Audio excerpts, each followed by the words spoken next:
Welcome to Driver Reviews. I'm Vicky Butler-Henderson, and today we are looking at one of the most eye-catching machines you will ever see on the road, on the track, in a field, on the beach, or indeed in a car park. This is no ordinary car park. We are at Silverstone. But back to the car, it is an Ariel Nomad. It is British built and prices start at £34,000. But this one has consumed most of the optional extras and costs closer to £68,000. Before you settle down and watch the full review, please press subscribe and the bell icon so that you're notified each time we post something new. Now, the eagle-eyed amongst you will have noticed there are two seats here, so I'm going to offer it to fellow petrolhead and 3 times British Touring Car Champion and Driver Reviews Ambassador, Gordon Shedden. Gordon, lovely to see you. Great to see you. What have we got here then? This basically, I'm not sure if it's a car or we just call it a machine. Is it a buggy? It looks like fun though, either way. It looks like it could be, interesting. Yeah, definitely fun, because that is what Ariel is famous for. They are perhaps better known for their Ariel Atom, which is more of a track-focused machine. But this Nomad is based on the Atom 3, and they have used some really interesting materials along the way. For example, this mudguard here, what do you think this is made from? I have no idea, but it's not carbon fibre. No, sadly not. That is good old-fashioned traffic cone. Is it? Yeah, the base of a traffic cone, because it's nice and robust yet flexible. Nice recycling. Yeah, exactly. But also around the front, look at this winch. How often do you see a road car with a winch? That's a bit unusual these days, isn't it? And kind of gives you a bit of a feeling that Ariel reckon you're going to get into some trouble in this car, that you need to tow yourself out. Exactly, into and yet out of trouble, that's for sure. If you step around this way and just look at the lovely exposure of the whole thing. It is, and again, massive off-road suspension, huge suspension travel, which gives you a bit of an insight into what this car could well be capable of. Yep, and then round the side, you have got a little bit of Perspex covering, which will stop, hopefully, some kind of wet mud going in. But then you've got this great big gaping hole, so you are going to get covered in certain conditions. Perspex is going to be a token gesture. I think it could be a dirty experience as if the weather so kind of goes, but yeah, it's very exposed. Exactly, but you can drive this at night. I mean, I'm a sucker for extra spot lamps, the more the merrier. Oh, get them in there, definitely. If you're going to put 2 on, you might as well put 4 on. In fact, if you had an option for 8, yeah, exactly, double banker. And then the roof rack, which you could put all sorts in, I presume. Some people, though, opt not to have a roof rack and they jump into the car from the top down. Ariel call those top loaders. That's what it says on the tin. Yep, can't imagine that'd be very elegant, getting in from the top. So I think roof rack looks like a good option. Yeah, here. And it gives us a bit of protection as well, actually, in the cabin. Absolutely. Could you kindly twang that for me? So that is an LED light whip, and it is there purely for a bit of fun. It lights up green when you've got the side lights on. If that's the options box you want to tick, Vicky, you're more than welcome. Thank you. Now then, round the back, I am a sucker for a shiny exhaust. And this one actually reminds me of my karting days, when you have that hot exhaust just ready for you to touch. And there are many times I've ended up with a circular burn mark on my arm. The back bumper is quite skinny, but 2 massive tow eyes. So if you can't get winched out at the front, you can get towed out at the back. Oh, definitely. For sure, Ariel are setting the scene here for the fact that you could definitely get in trouble and need a bit of an assist to get out from where you end up. Yeah, totally. And it is lovely to see a proper size wheel and tyre as a spare. None of your run flats here. And we've got the optional extra lovely black shiny finish to the wheels here. Full size tyre, because obviously if you're going off-roading, a little tube of foam isn't going to cut it, and anyway there's nowhere to put a tube of foam. No, and also if you do end up on your roof, this could again protect you. Slight bit of cushioning maybe. Bit of optimism. Yeah, I won't try that though. No.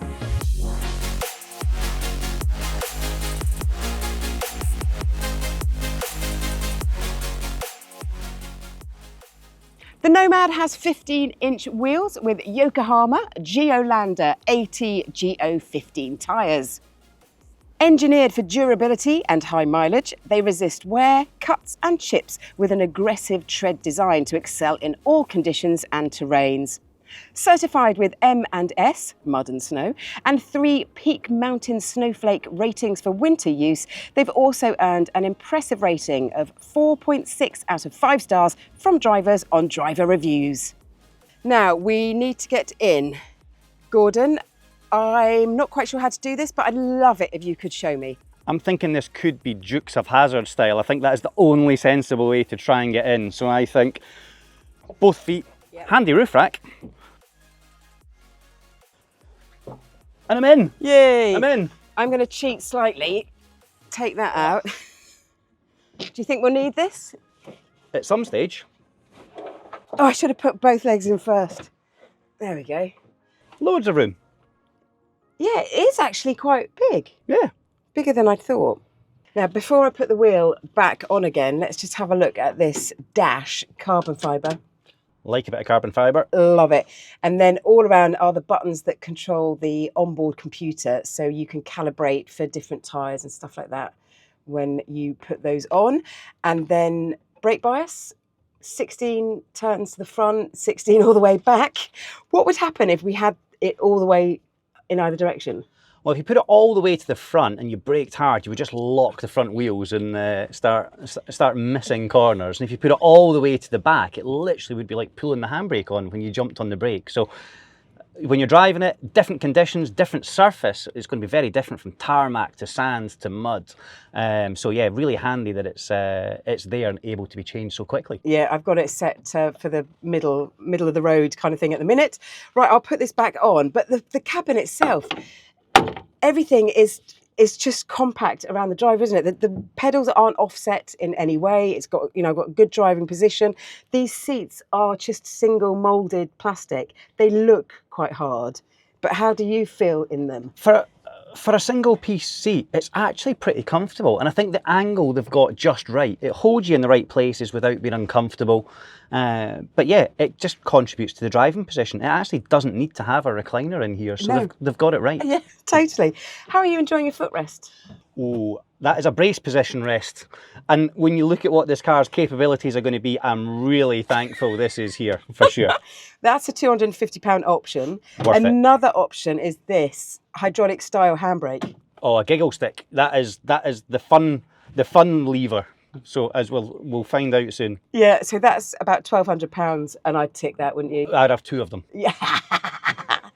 Now then, we have got some luxury here. We've got glass, a heated glass screen. Nice. Keep all the mud away, keep all the stones away. I like that a lot. Yeah. And how's your glove box? Oh, there's a glove box.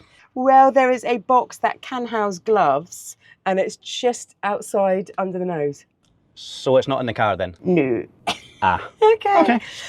We have got here a mobile phone charger as well, so that could double up as your sat nav. Ariel says that this will go on-road and off-road. I think we should try both. I think it would be rude not to. Yeah. Oh, I can't actually turn it on, I'm too far away. Driver Reviews partners with many of the largest tyre retailers in the world, bringing you thousands of verified and unbiased customer tyre reviews.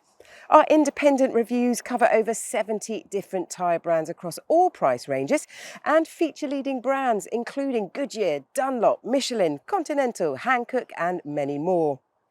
So when you're searching for new tyres, look out for the Driver Reviews logo to give you peace of mind that the reviews come from real customers just like you. To discover your local Driver Reviews partner website and to find out the winning tyres of this year's Customer Choice Awards, visit driverreviews.com. So this engine is a 4-cylinder, 2.4 litre one from an American spec Honda Civic. It's got 235 brake horsepower, but do you think you might want more? Well, we always want more power, so is there an option for that? Yeah, supercharged one. Ooh. Yeah, for 300 brake horsepower. And that sounds a bit more like it. This thing obviously doesn't weigh a huge amount, there's not a lot of it. It started life at 675 kilograms, but this particular car has been at the buffet for quite a long time, just with options, and it's 800 kilograms now, which is still tiny. It is, that's hardly anything. If you think a modern saloon road car could easily be 1,500, 1,500 kilograms, and for the bigger stuff, way over 2,000. Yeah. So it is light. Yeah, exactly. 0 to 60 mile an hour time, what do you reckon for this? I would think it'll play in supercar territory. It has to be somewhere around 4 seconds. Between 4 and 5 seconds is my guess. 3.4. Is it? Yeah, So it's significantly quicker than you think then? yeah. Because it does look like a bit of a mud plugger, but actually the performance is terrific. Anything 0 to 60 in the 3 seconds wise is not hanging about. No. This is the machine you want for potholes and all that malarkey that we've got scattered around at the minute. For the great British highways that are filled with potholes and lumps and bumps. There's lots of travel in that suspension as well. You can see just how much of the road it is actually smoothing out. Yeah. So it's got a 6-speed manual gearbox, also from a Honda Civic, and I always enjoy a Civic throw because I always find them quite positive and short. Definitely, the Honda manual gearbox has really been the class of the field for lots of years, which I guess is why they've stuck with that for so long when many others have moved to flappy paddles. But it's a great gearbox mated to that engine. It's a great combination and really makes you feel alive when you drive it as well. Yeah. I think the trick for this particular car, the engine and the gearbox combination, is to keep the gears low and the revs quite high. Definitely, with the engine still being normally aspirated in this car, it's going to require some revs, and we all know that Honda engines love to rev. Now we're in a slightly quieter, slower zone. I just need to talk to you about the dash. There are many buttons that I can't actually see, and it's a bit like Russian roulette as to what I'm going to hit. You're absolutely right. There's which one means what, and I think if you were driving spiritedly, or you were off-road, or you were using your concentration, maybe not that intuitive, and could be solved just even by some stickers, just to give you half an idea of what button does what. Do you know, for example, what this one does? No, but I'm really hoping the red button isn't the eject button, because we've got the roof rack and I do not want to head out that direction. Shall I press it? No. You don't need to be going super fast, to enjoy the whole experience. This thing will do 130 miles an hour, but I'm okay at much lower speeds. Absolutely, and I don't think 130 miles an hour is where the fun zone is for this car. This is all about medium speeds, feeling the whole platform move about and having lots of enjoyment, and you can have that at much less speed. And one of the ways I always think that a lightweight car really comes into its own is just how quickly it stops. Oh, excellent point. Let's have a go. Anything behind? Wow, and you can really feel the front dip. Definitely. So much pitch in the car. Yeah. But again, confidence inspiring. Now, I don't fancy doing a 3-point turn actually, so that was very wise, because this doesn't have a reversing camera and I can't really see a huge amount behind me. I can't actually see, Gordon, a huge amount in front of me either, because I'm so low to make sure that my legs can reach the pedals. I'm in the furthest position that I can possibly go in. It's really easy to place on the road, because although you've got all the undulations and divots and pockets of different tarmac, it's pretty sturdy, which is incredible, because when you look at it you think, oh, that's not got the steering precision of a Porsche 911, but you can place it pretty nicely. To a certain degree, it's not trying to be a Porsche 911. This is an aerial nomad. It does things that other cars can't do, and one of its party tricks surely has to be not bothering about speed bumps, because we've got plenty ground clearance, a lovely plush ride, and a Porsche 911 is not going to go over speed bumps like an aerial nomad is going to do. And we can be subtle in town at 30 miles an hour, but don't brake for the speed bump, just keep going. Okay. Let's feel what it's like. Oh, easy. That's easy. so sweet, really comfortable. That is the most comfortable I've ever felt going over a speed bump, ever, I think. Good, isn't it? Well, that is the tarmac road section dealt with. Do you fancy a little off-roading? I think this car is going to be incredible fun off-road. We've got to give it a go. I need to have a go on that handbrake. Absolutely. Gordon, I know I should be handing over the reins to you, but I can't really resist. I'm going to have just a little cheeky little go.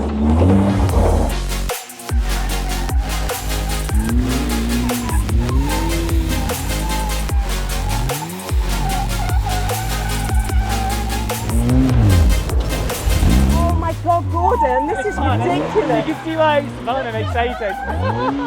But if this is all I did all day, You'd be delighted. I want one of these sticks in my car. Right, do you want to go? Are you brave enough? Yeah.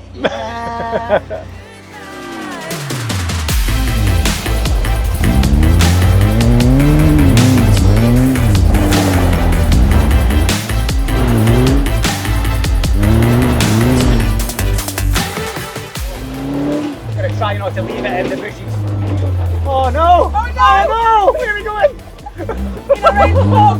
All right, we need to turn right then. Oh!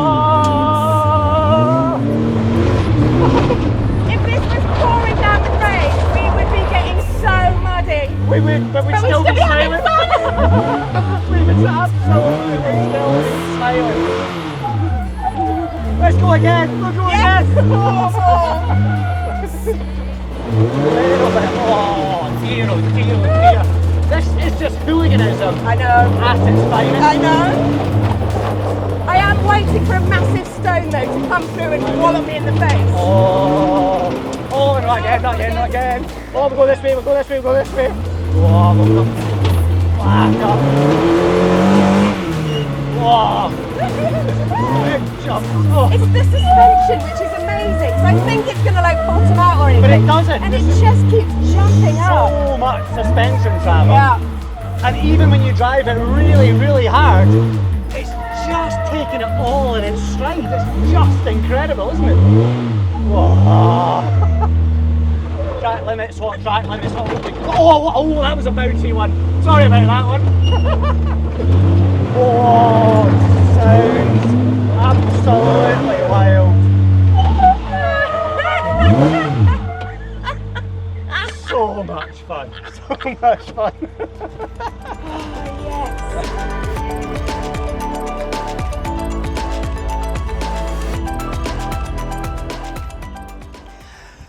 I am going to be dusty for a week and I do not mind. Oh my gosh, this is like a real life version of a remote controlled toy. It is fast enough. It is so much fun. I loved it.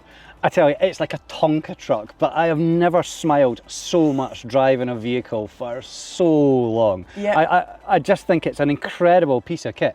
Far, far outweighed my expectations. Me too, totally. And you know, this is never going to be the only car that you're going to have in the garage. No, I mean, it's definitely not going to be a commuter toy, that's for sure. And you know what? You probably don't need this car, but having driven it for a day, you are going to want this car because it is just an incredible piece of kit. Yeah, I totally agree. Oh, well, thank you so much for watching Driver Reviews today. Please let us know your thoughts about the Nomad in the comments section below.